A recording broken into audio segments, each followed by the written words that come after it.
네, 안녕하세요. 오늘 이제 C++ 4일차 복습 내용인데, 오늘 이렇게 보시면 설명할 내용이 꽤 많은 것 같은데, 이것들이 다 키워드들이고, 막 문법적으로 어떻게 이제, 뭐랄까, 불편했던 것들을 문법적으로 이제 컴파일러가 해결해 줄 수 있게 되면서 들어온 것들이라, 뭐 메모리적으로 이렇게 막 설명할 거는 그렇게 없는 것 같아요. 그래서 빨리빨리 이게 뭔지 설명하고 넘어가도록 하겠습니다.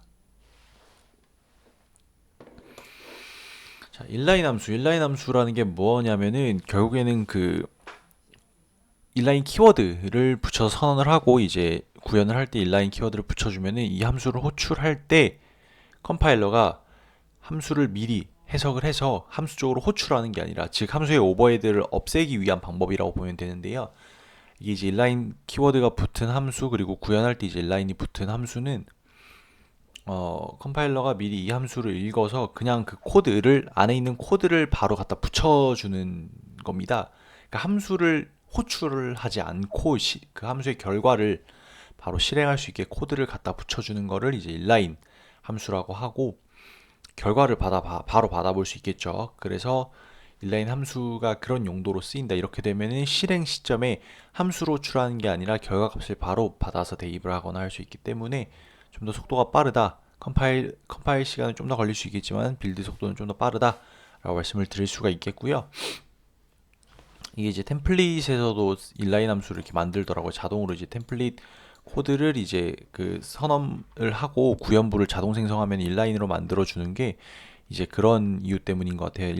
템플릿 같은 경우에는 뒤에서 설명을 드리겠지만 컴파일러가 템플릿 코드를 전부 다 만들어 줘야 됩니다. 즉 내가 타입을 템플릿으로 지정을 하면은 그 타입에 맞는 함수를 만들어서 아마 호출하는 쪽에다가 인라인으로 적용을 해줄 수도 있고 안 해줄 수 있는 겁니다. 이게 핵심인데 인라인으로 적용을 해줄 수도 있고 해주지 않을 수도 있는 게 핵심입니다. 그렇기 때문에 이제 컴파일러 입장에서 이걸 이제 인라인으로 만들어줄 수도 있고 만들어주지 않을 수도 있는데 내가 지정을 해주면은 이걸 이제 컴파일러가 고려를 해본다.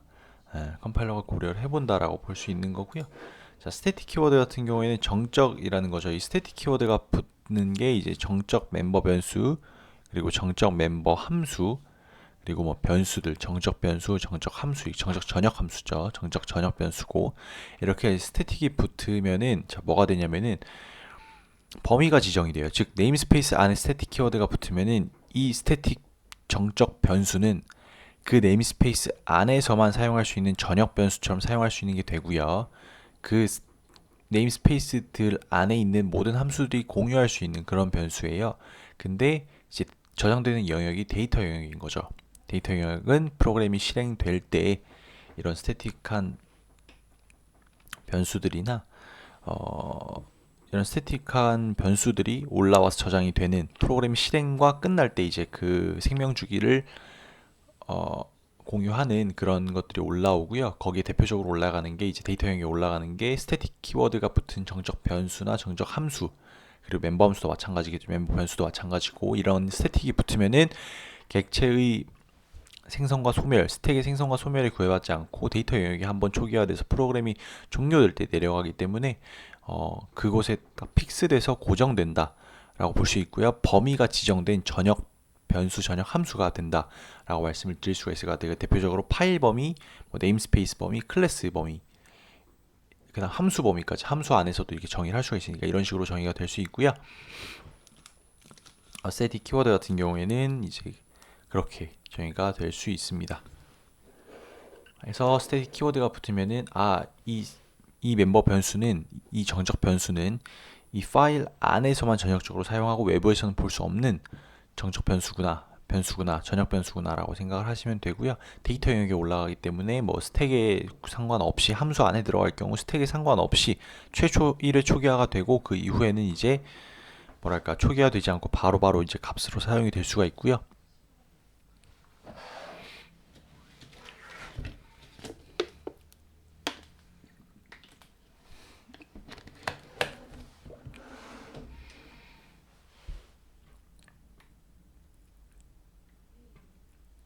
네. 그리고 범위를 지정하는 전역적으로 만드는 그러니까 범위를 지정하게 되고 그 지정된 범위 안에서 어, 프로그램 실행 중에 생성과 소멸에 구애받지 않는다. 무조건 프로그램이 종료돼야 그 실행될 시점에 이미 올라가서 초기화가 돼버리고 프로그램이 실행되면서 스택에 올라갔다 내려갔다 하는 거에 객체가 생성되고 하는 거에 구애받지 않고 계속해서 그 값을 유지하면서 픽스돼 있다가 프로그램이 종료되면 삭제된다 라는 걸 볼 수가 있고요. 템플릿 프로그램이라는 것은 결국 컴파일러가 그 코드를 만들어서 실제로 뭐랄까 그러니까 템플릿 프로그램은 뭐 되게 옛날에는 다양한 방식으로 많이 쓰였다고 하는데 이게 이제 코드의 가독성을 해치기도 하고 그리고 컴파일 시간이 너무 오래 걸린다. 빌드는 좀 빠를 수 있겠지만 빌드래. 실행은 좀 빠를 수 있겠지만 컴파일 시점이 너무 오래 걸린다라는 거에서 이제 지금은 이제 가장 잘 쓰이고 있는 곳이 STL 컨테이너거든요. STL 컨테이너 중에서 이제 자료 구조들 있잖아요. 벡터. 왜냐하면 어떤 데이터가 들어올지 모르잖아요. 내가 벡터는 결국 동적 배열인데 이 동적 배열에 정수형 데이터를 넣을 수도 있고 플롯 타입의 데이터를 넣을 수도 있습니다. 그리고 뭐 객체를 보관할 수도 있고요. 객체 포인터를 보관할 수도 있죠. 이런 식으로 타입이 전부 다 다르기 때문에 이 타입마다 저장할 수 있는 클래스를 따로 만든다라는 것은 불가능합니다. 어떤 타입이 들어올 줄 아니 객체를 어떻게 예측을 하죠? 어떤 객체가 들어올지 어떻게 알죠? 그렇기 때문에 템플릿화 시켜 놓는다고 표현을 하는데 템플릿화 시켜 놓으면은 그 클래스가 템플릿화 시켜 놓은 거면 아직 클래스의 타입이 정의되지 않았어요. 즉 안에서 사용되는 멤버 변수나 함수들의 매개 변수나 반환 타입이 정해지지 않은 상태로 템플릿화 되어 있는 겁니다. 템플릿이 뭐죠? 그렇죠. 들어오는 거에 따라서 찍어낼 수 있잖아요. 붕어빵도 템플릿이잖아요. 그 슈크림 붕어빵 만들 수 있고 팝 붕어빵 만들 수 있고 피자 붕어빵, 야채 붕어빵 다 만들 수 있겠죠. 같은 원리입니다. 내가 정수형으로 만들 수도 있고 플롯으로 만들 수 있고 뭐 객체로 스튜던트형으로 만들 수 있고 휴먼형으로도 만들 수 있는 겁니다. 이제 그게 동적이 아니죠. 자, 코드를 보고 컴파일러가 이제 얘는 이번엔 정수형이네, 이번엔 플롯형이네 그러면 템플릿화 되어 있는 클래스를 베이스로 해가지고 그 타입을 넣어서 새로운 똑같은 코드를 그대로 만들어서 실행을 시켜주는 겁니다. 그렇기 때문에 코드 양은 굉장히 많아져요. 예를 들어서 템플릿화된 코드가 이렇게 있어요. 근데 내가 여기다 정수형을 넣었어요. 그러면 이 똑같은 코드가 이렇게 정수 타입이 들어간 코드로 템플릿 찍혀서 나오는 겁니다. 그럼 여기서 이제 정수 타입이죠.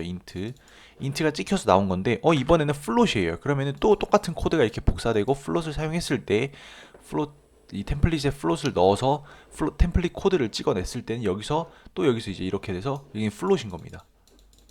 그래서 코드가 이렇게 세 개가 생성이 되죠. 왜냐 베이스 코드, 즉 템플릿화된 코드 이건 아직 어떤 타입인지 모르기 때문에 완전하다고 할 수 없어요. 근데 여기 같은 경우는 이제 인트로 생성을 했고 여기 같은 경우는 플롯으로 생성을 했기 때문에 이렇게 세 개의 코드가 생성이 돼서 코드 양은 많아질 수 있다 라는 게 이제 템플릿 프로그램이고요. 함수 템플릿은 그겁니다. 이 템플릿 개념을 함수에 적용한 거예요. 즉 함수의 반환 타입이나 받아오는 매개 변수 타입이 아직 정해지지 않았어요. 그렇기 때문에 이렇게 써줍니다.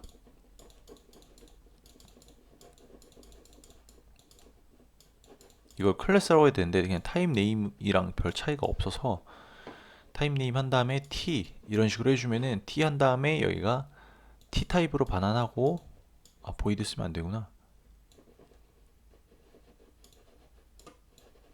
add t 타입 두 개를 받아요. 이런 식으로 선언이 이렇게 돼 있어요. 그러면은 예를 들어서 내가 add 한 다음에 여기다가 정수형 데이터 1, 2 넣잖아요. 그러면은 이 타입이 정수가 되는 거예요. 이 타입이 int형이 돼가지고 이걸 자동으로 컴파일러가 해석을 해서 정수형 두 개 들어왔네. 그러면은 얘는 정수겠네. 그럼 t가 int가 찍혀서 함수가 int 반환하고 add int 두 개 받는 함수가 새로 생기는 겁니다. 이런 식으로 새로 생기기 때문에 이 함수를 예를 들어서 여기다가 0.1f, 0.1f 이런 식으로 두 개 넣잖아요. 그러면 또 이 함수가 똑같이 생겨요. 플롯으로. 더블 넣으면 또 더블 생기죠. 이런 식으로 이제 함수 템플릿은 그때 함수에 들어오는 매개 변수나 그런 걸 추론을 해서 이제 함수 템플릿에 들어가는 실제 타입을 결정을 하고요. 그 타입이 결정되면은 템플릿 베이스 코드에서 타입만 넣어서 새로운 코드를 만들어낸다, 복사한다, 찍어낸다. 그렇기 때문에 코드 양이 많아질 수 있다라는 거예요. 클래스도 똑같습니다. 클래스 위에다가 템플릿 한 다음에 여기다 type name t 하고 클래스 벡터 이렇게 하잖아요. 그러면은 이 안에서 예를 들어서 포인터 동적 배열이니까 포인터를 가지고 있잖아요. 대표적으로 자 그러면은 t 포인터입니다. t 포인터 p 한 다음에 arr 이런 식으로 하면 아직 얘가 결정되지 않아요. 얘가 뭔지 몰라요. 근데 내가 이제 메인에서 사용할 때 이건 클래스는 넣어줘야 되거든요. 어떤 타입인지 int 이렇게 한다. 100 이렇게 선언하는 순간 이 템플릿을 기반으로 정수형 타입을 가진 타입 네임에 t가 들어오는 거예요. 그래서 정수형 타입을 가진 템플릿 클래스 코드를 그대로 또 찍어냅니다. 그대로 찍어내서 이 안에 들어가는 함수들 역시 다 이제 t로 돼 있을 거 아니에요. 그럼 거기다 이제 정수를 넣고 정수 타입의 벡터 클래스에 실제 완성된 코드 타입이 들어왔으니까 완성이 되잖아요. 그러면 완성된 코드를 만들어서 찍어줘요. 복사해서 만들어준다는 겁니다. 이게 이제 클래스 템플릿인데 이 클래스 템플릿을 할 때는 우리가 원래는 헤더 파일에 클래스의 정의, 클래스 안에 이제 멤버 변수와 멤버 함수의 선언부만 들어가잖아요. 클래스의 선언만 해놓고 CPP에서 구현을 하는 게 일반적이었어요. 근데 클래스 템플릿으로 만들려고 클래스를 구현을 하면은 템플릿 클래스들의 이제 구현은 헤더 파일에 들어갈 수밖에 없습니다. 왜 헤더 파일에 들어갈 수밖에 없냐? 라는 걸 설명을 드리면은 이게 템플릿을 컴파일러가 이 코드를 읽어요. 자, 이 메인에서 이 코드가 있잖아요. 그럼 이 코드를 읽습니다. 그럼 여기엔 헤더 파일이 정의가 되어 있겠죠. vector.h가 정의가 되어 있을 거예요. include가 되어 있을 거예요. 그러면은 include된 선언부만 있기 때문에 아, 이게 있구나 라고 하는데 실제 구현이 어떻게 생긴지 모르는 거예요. 왜냐? 실제 함수를 사용하잖아요. 예를 들어 100.pushback을 하잖아요.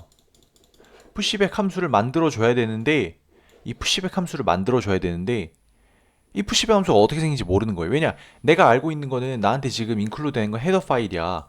헤더 파일이기 때문에 이 헤더 파일의 선언까지는 오케이 가능해. 선언은 가능한데 이 함수를 실행을 하는데 이 함수도 뭐예요? 이 함수도 결국에는 타입 데프 된 거잖아요. 그러니까 타입 데프래. 템플릿화 된 거잖아요. 그러면 템플릿화 됐기 때문에 이 함수에 대한 실제 구현을 알고 거기다가 템플릿 그 타입을 넣어서 이 벡터 타입이 뭐예요? 인트 타입이잖아요. 그러니까 인트 타입의 데이터를 넣을 수 있기 때문에 인트를 넣어서 함수를 실제로 완성해야 되는데 해당 템플릿 함수에서 템플릿 베이스에서 인트를 넣어서 완성된 코드를 뽑아내야 되는데 뭐다? 코드를 알 수가 없다. 왜냐? 이건 CPP 파일이잖아요.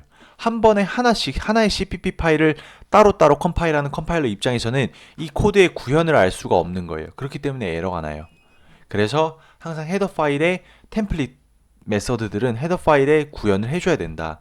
그래야 헤더 파일을 인클루드 했을 때 이 안에서 이제 바로 메인 이 함수를 실제 선언하고 함수를 호출하는 쪽에서 아 헤더 파일에 이런 정의가 있구나 이런 구현이 되어 있구나까지 확인을 하고 그럼 이 구현대로 타입만 넣어서 내가 새로 만들어서 넣어주면 되겠네. 근데 이게 인라인으로 구현되기 때문에 이게 간단하면 그냥 인라인 해주면 되겠네 까지가 되는 겁니다. 그래서 컴파일러 입장에서는 이게 구현 분리가 되어 있으면은 실제 사용되는 실제 내가 만들어야 되는 함수의 모양 실제 구현이 어떻게 되어 있는지 모르기 때문에 어디다가 타입을 넣어야 될지 예측할 수가 없어요. 없는 함수를 만들어 줄 수는 없잖아요. 내가 보지도 못했는데 보지도 않은 함수를 만들어 줄 수는 없기 때문에 그래서 클래스 템플릿으로 만들고 그 안에 멤버 함수들이 템플릿으로 구현이 되어 있으면은 템플릿 함수로 구현이 되어 있으면은 이렇게 헤더 파일에 넣어줘야 된다.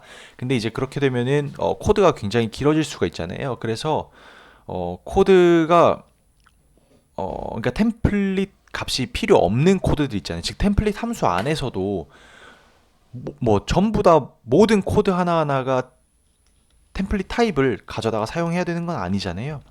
그렇기 때문에 그런 코드들은 따로 빼가지고 이제 또 프라이빗 멤버 함수로 만들어서 그 함수 안에서만 사용하는 걸로 좀 만들면은 템플릿 하는 코드가 작아지고 즉 한 번 복사 붙여넣기 해서 예를 들어서 템플릿 함수의 코드가 100줄이 있어요.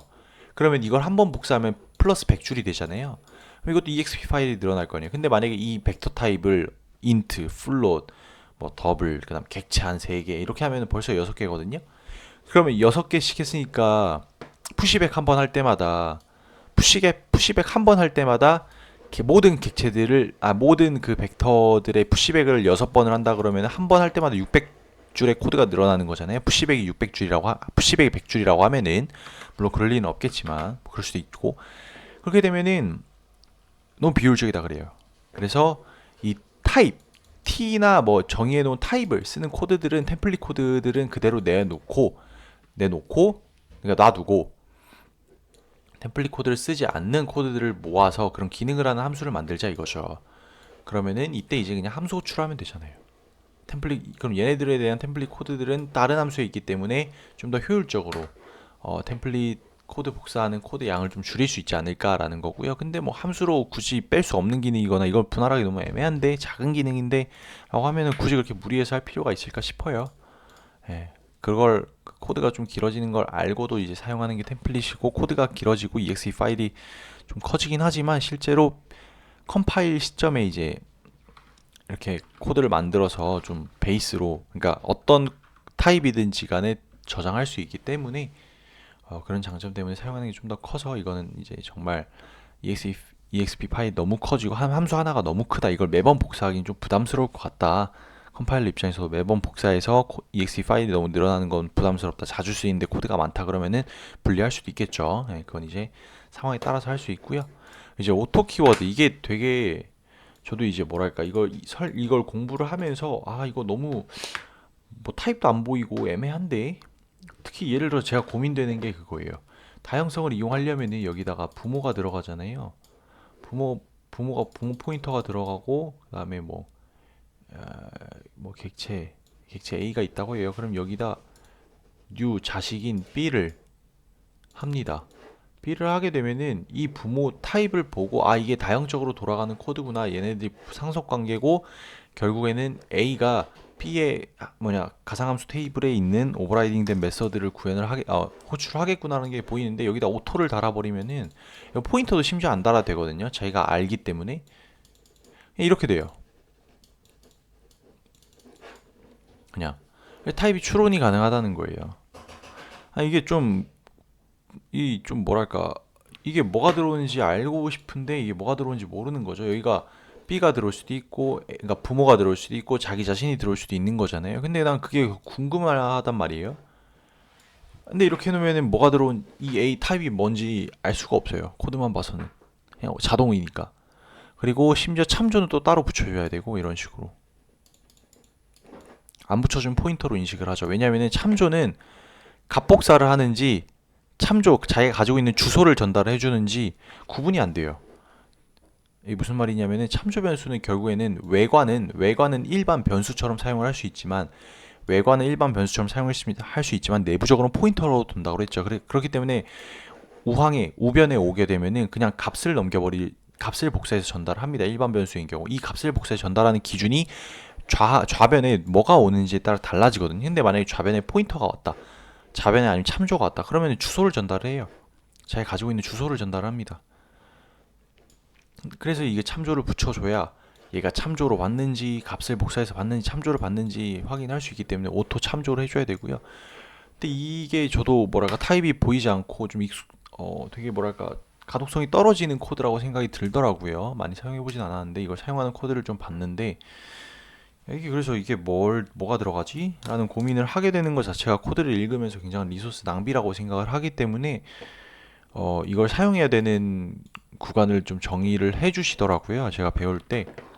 그래서 얘는 이제 이미 우측에서 타입을 명확하게 알 수 있는 경우, 즉 이터레이터 반복자 돌릴 때 내가 여기다 오토 지정을 해 놓으면 되잖아요. 여기가 굳이 주저리 예를 들어서 벡터에 인트 타입에 찍고 이터레이트 이렇게 하잖아요. 이터레이트 한 다음에 이렇게 하는데 이걸 그냥 오토로 줄여버릴 수 있는 거죠. 왜냐면은 반대쪽에 오는 게 결국에 그 객체의 명, 즉 이 현재 벡터 객체 명점 비긴이잖아요. 그럼 이게 뭐 나오는지 알죠? 이터레이터 반환하는구나. 근데 이 벡터 타입의 이터레이터를 반환하는구나. 알기 때문에 그냥 오토로 찍어주면 되는 거예요. 얘만 보면 아니까. 그쵸? 그렇기 때문에 오토 키워드를 사용할 때는 두 가지로 말씀을 주셨는데 하나는 반복자 사용할 때 좀 명확하게 이제 이제 알 수가 있으니까 비긴 받는 거, 이터레이터 받는 거, 반복자 사용하는 거 누구나 알 수 있으니까 코드를 줄여보자라는 거고요. 두 번째는 이제 그거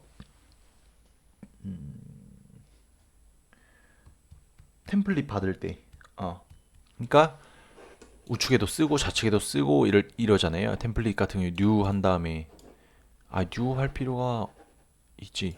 뉴 한 다음에 이 타입으로 이제 동적 받아가지고 포인터로 사용할 때 이제 이런 식으로 할 때도 오토를 사용을 한다. 그래서 오토는 남발하면은 굉장히 가독성도 떨어지고 이 코드가 뭐지? 뭘 받지라는 궁금증을 그냥 없으니까 하는 거예요. 있으면 그냥 신경 안 쓰고 넘어갈 텐데 없으니까 야 이거 뭐 받지? 뭐 받지? 저기서 뭐 받았더라? 얘가 무슨 타입이더라? 이런 식으로 자꾸 고민을 하게 되는 거죠. 그래서 이런 고민도 되게 아깝다, 사치다 라는 생각에서 저는 오토 키워드를 많이 사용하지는 않을 거고, 이런 반복자나 내가 명확하게 우측의 타입을 알 때, 그리고 우측이랑 좌측이랑 똑같이 그 타입을 두 번 써줘야 될 때는 아마 좌측의 오토 타입 오토로 바꾸지 않을까 싶네요.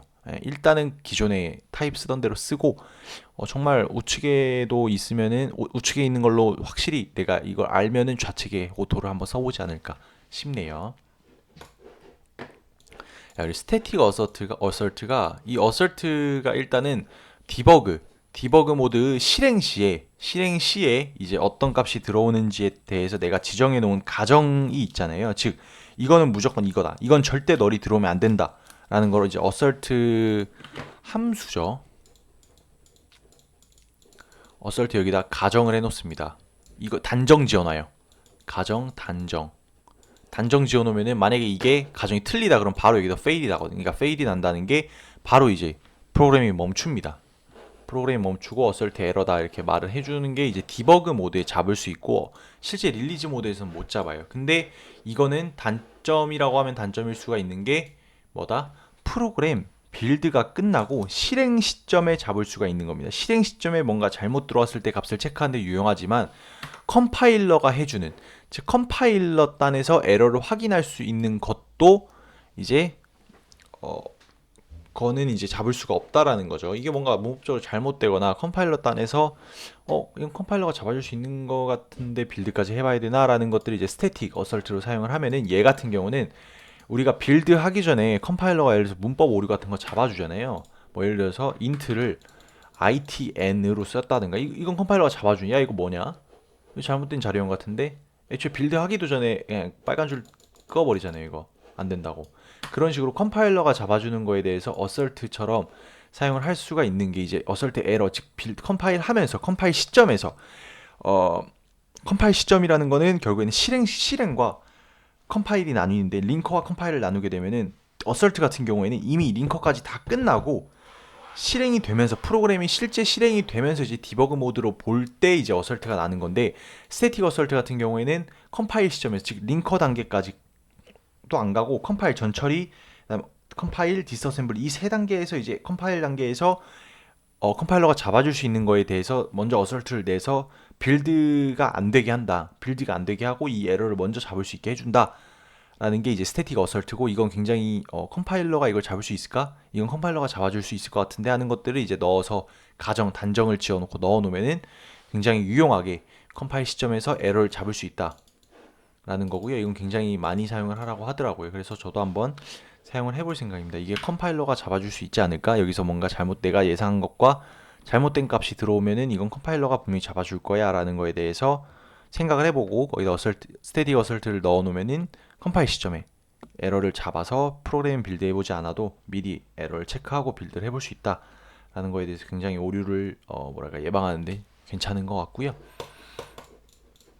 자, 이 디폴트와 딜리트 키워드를 같이 설명을 드리는 게 나을 것 같아요.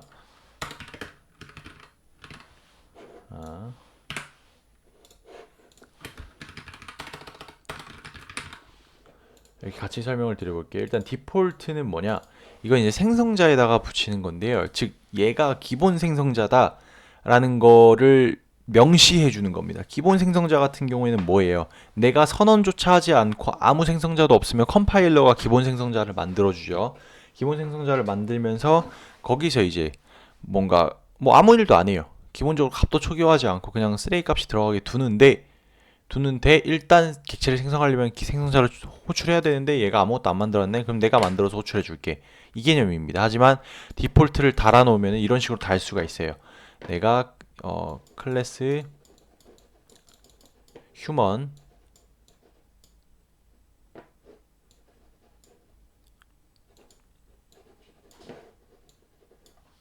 휴먼 한 다음에 휴먼 이렇게 하잖아요.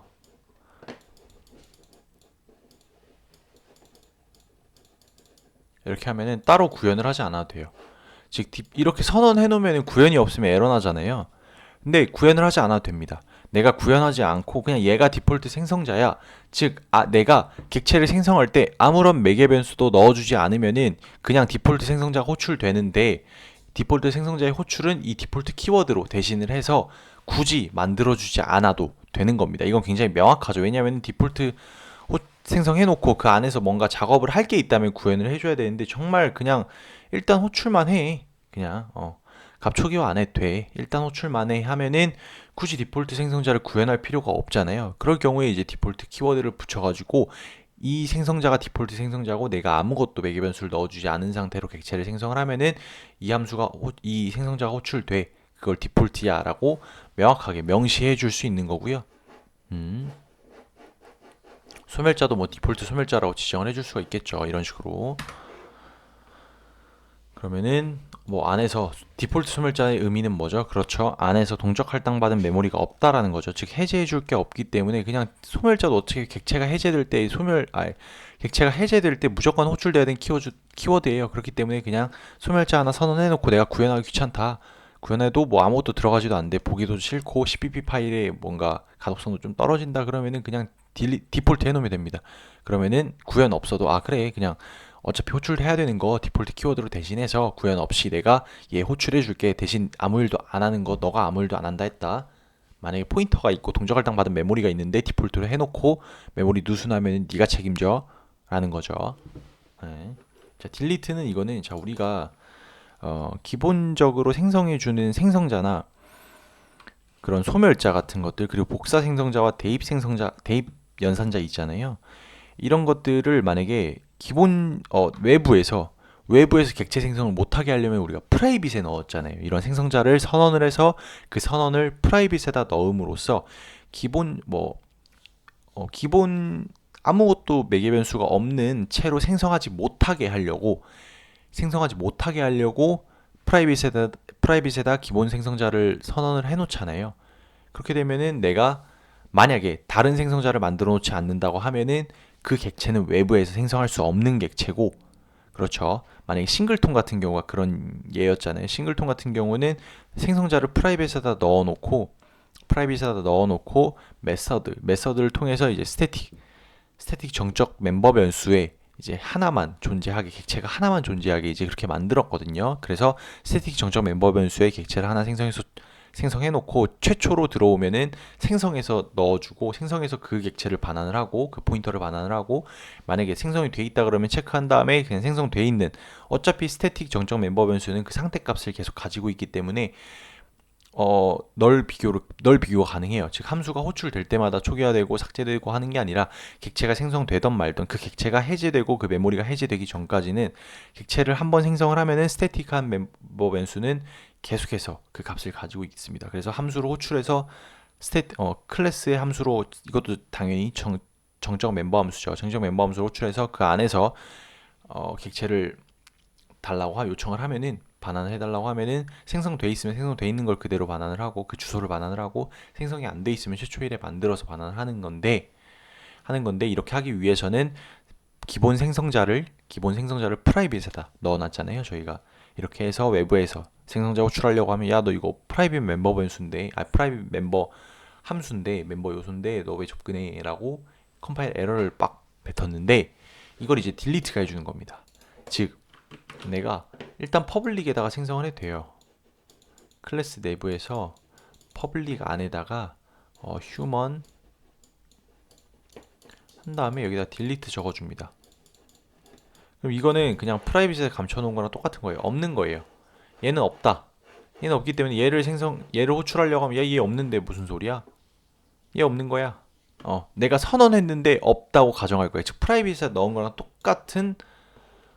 똑같은 상황인 거죠. 그렇기 때문에 좀 더 명확하게 좀 더 명확하게 지정을 해줄 수가 있다.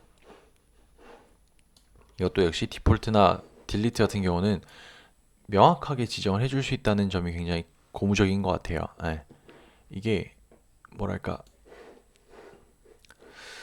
크게 막 뭐 어떤 메모리적으로 고민하거나 그럴 게 없이 그냥 직관적이잖아요. 디폴트면은 얘가 기본이고 구현이 없기 때문에 그냥 디폴트로 해놨구나 라는 거, 그냥 얘가 호출돼 있구나, 내가 아무것도 안 하면은 내가 디폴트이기 때문에 그냥 호출되는 거구나 라는 거고, 딜리트 같은 경우는 이제 그런 거죠. 얘 없는 거구나, 없기 때문에 내가 호출하려고 해도 호출 못 하겠구나. 근데 아예 선언조차 하지 않으면은 컴파일러가 만들어서 불러줄 텐데 그게 아니라 만들어서 불러주게 되면 객체 생성이 가능한 거잖아요. 그래서 우리가 프라이빗에 넣어놔서 선언한 채로 프라이빗에 넣어놔서 이제 호출하지 못하게 한 건데, 이 같은 경우는 굳이 프라이빗에 넣어놓을 필요도 없죠. 프라이빗에 넣어놓을 필요도 없고 그냥 딜리트로 명확하게 하면은 기본 생성자를 딜리트 했다라는 거는 기본 생성자를 통해서 뭔가 하지 말라는 거구나, 그러니까 기본 생성이 안 되는 클래스구나 라는 걸 명시적으로 알 수 있기 때문에 이 디폴트 딜리트 키워드도 이제 명확하게 좀 사용할 수 있을 때 사용하면 좋다. 잘 사용하면 굉장히 명확하게 코드를 작성할 수 있고, 코드도 결국에는 뭐랄까 이걸 이제 다른 사람이 보고 짜야 되는 거기 때문에 가독성이나 명확하게 이제 코드를 작성하는 게 굉장히 중요하다고 생각을 하는데, 그 부분에서 이런 명확성을 좀 부여해 줄 수 있는 그런 키워드들이 아닌가라는 생각이 들고요. 이제 파이널 키워드부터는 한번 끊고 가겠습니다. 영상이 너무 길어져서 한번 끊고 가겠습니다. 감사합니다.